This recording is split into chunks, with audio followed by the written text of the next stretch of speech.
Assalamualaikum warahmatullahi wabarakatuh. Bismillah, alhamdulillah, wa syukuri nikmatillah, la haula wa la quwata illa billahil aliyul azim.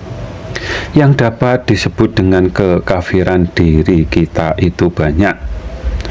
Untuk memasuki agama Islam, kita wajib bersyahadat dulu baru dapat disebut beragama Islam.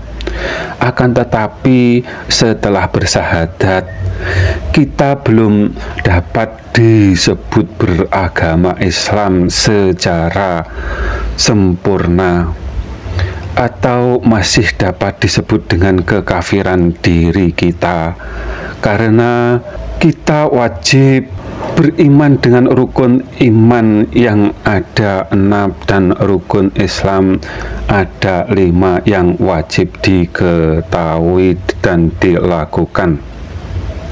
Banyak umat Islam yang Islamnya dari kecil karena dilahirkan dari orang tua yang beragama Islam, yang artinya belajarnya menjadi umat Islam dari balita sampai remaja dan sampai akhir hayatnya.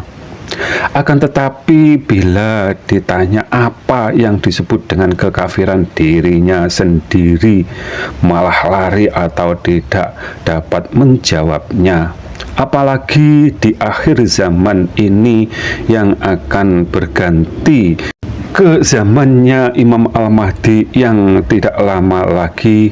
Apakah Imam Al-Mahdi seorang nabi? Jawabannya bukan, karena Imam Al-Mahdi hanya seorang yang memperjuangkan akidah, atau tepatnya memperjuangkan tauhid yang sama dengan yang diajarkan oleh para nabi. Para nabi atau Rasulullah Shallallahu Alaihi Wasallam bersabda, umatnya tidak lebih dari 1500 tahun, dan tahun Hijriah sudah mendekati 1500 tahun.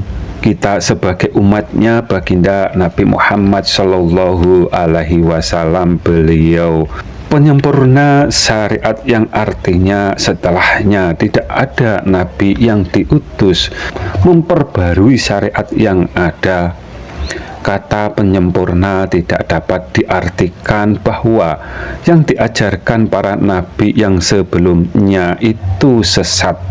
Bahkan baginda Nabi Muhammad Shallallahu Alaihi Wasallam mencontohkan melakukan syariat dari nabi lain dan menjadi rukun Islam yang kelima, dan itu kewajiban bagi yang mampu hartanya dan fisiknya, yang artinya ajarannya nabi lain itu boleh dilakukan umatnya baginda Nabi Muhammad Shallallahu Alaihi Wasallam, akan tetapi wajib didahulukan yang diajarkan oleh baginda Nabi Muhammad Shallallahu Alaihi Wasallam, nabi akhir zaman, yang artinya orang yang berani menyesatkan yang diajarkan oleh nabi lain, termasuk orang yang dapat disebut di dalam kekafiran dirinya sendiri karena keimanannya, termasuk yang cacat karena berani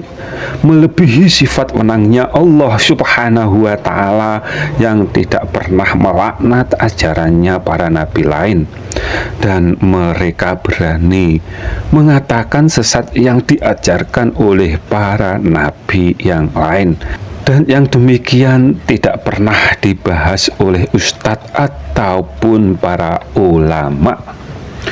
Beragama sebagai dasarnya wajib beriman dengan rukun iman yang ada 6 tersebut dan rukun Islam yang ada 5 tersebut. Bila kalian tidak percaya atau mengurangi rukun iman dan rukun Islam tersebut, dapat disebut di dalam kekafiran dirimu sendiri.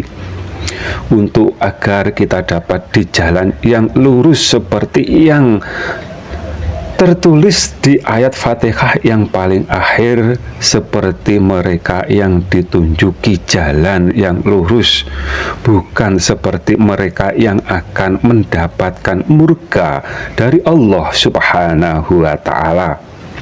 Baginda Nabi Muhammad SAW memberikan petunjuk, bila kalian berselisih, kembalilah ke kitab suci Al-Quran, tepatnya ke ayat Al-Quran atau ayat dari Allah Subhanahu wa Ta'ala, karena di zamannya Baginda Nabi Muhammad SAW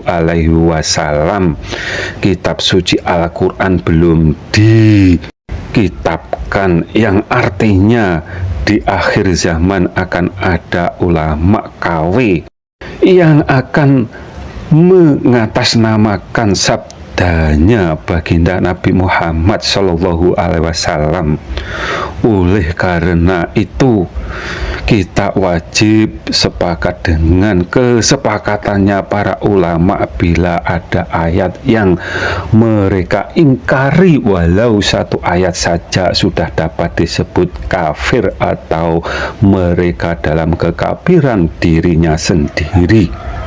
Kebanyakan rusaknya tauhidnya umatnya Nabi, dari Nabi Adam sampai ke Nabi akhir zaman, dalam memahami Tuhannya atau memahami zatnya Allah Subhanahu wa Ta'ala.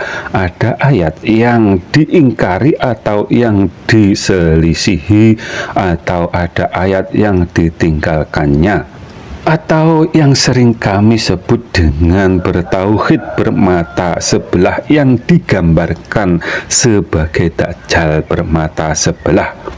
Secara global, ayat ketuhanan ada dua ayat yang menunjukkan Allah titik-titik di atas, dan ayat Allah yang menunjukkan titik-titik dekat dengan titik-titik. Bila kalian hanya iman satu sisi ayat tersebut, ingkar satu ayat tersebut, pasti kalian hanya memuja berhala atas prasangkanya mu sendiri, dan di dalam kekafiran dirimu sendiri. Intinya, yang disebut di dalam kekafiran dirinya sendiri, mereka cacat iman Islamnya, dan mereka merasa yang paling beragama Islami, akan tetapi mereka di dalam keimanannya, keislamannya cacat, dan mereka menjadi ahli fitnah berjamaah di akhir zaman ini. Apabila ada kata yang salah, kami mohon maaf. Semoga bermanfaat dunia dan akhirat. Akhiru salam, wassalamualaikum warahmatullahi wabarakatuh.